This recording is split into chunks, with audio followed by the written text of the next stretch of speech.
Welcome to history. Today, we will learn about the incredible story of ancient Rome, an empire that shaped the world as we know it.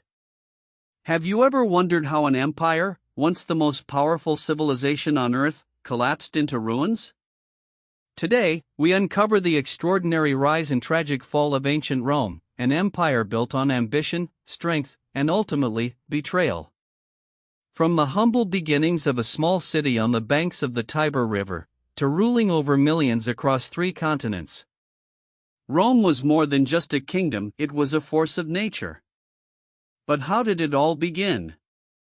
And what led to its inevitable downfall?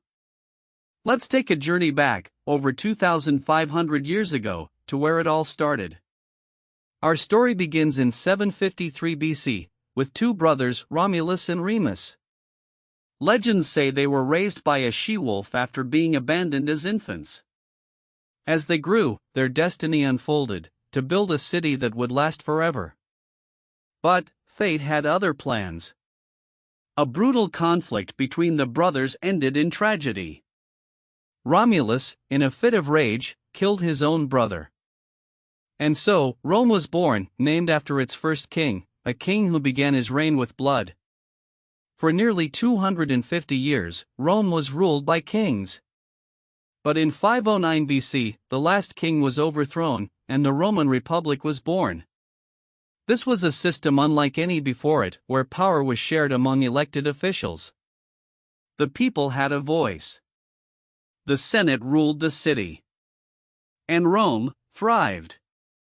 But, with power, comes conflict. As Rome expanded, it encountered enemies, mighty Carthage, the fierce Gauls, and the legendary Spartans. Battles raged, alliances were formed, and betrayed. The Romans, relentless in their ambition, conquered all. But victory came at a price. By the 1st century BC, Rome was no longer a republic in spirit, but a battleground for power. Then came a man, unlike any other. Julius Caesar. A military genius. A leader of the people. A man who defied the Senate, and declared himself dictator for life. His ambition knew no limits. But power breeds enemies. And on the fateful Ides of March, Julius Caesar was betrayed. Stabbed 23 times, by those he once called friends. Yet, Rome did not collapse. Instead, it gave birth to an empire. Augustus, Nero, Trajan, Marcus Aurelius, names that shaped history. The Colosseum rose, roads stretched across Europe, aqueducts carried water to millions. At its height, Rome controlled nearly 60 million people. But beneath the surface, cracks began to form. Greedy emperors. Political corruption. Economic downfall. And the rise of a new force, Christianity, challenging Rome's ancient traditions. Then came the final blow, in 476 AD. The mighty Rome, the eternal city, was invaded by barbarian forces.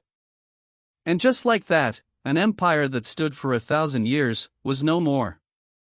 But, was it truly the end? Or did Rome live on, in its culture, its laws, its influence across the world? Even today, echoes of Rome remain.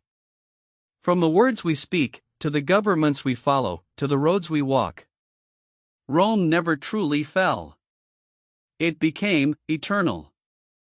If you enjoyed this journey through history, don't forget to like, share, and subscribe. Comment below, what do you think was Rome's greatest strength, and its greatest weakness? Thanks for watching, and until next time, keep exploring history.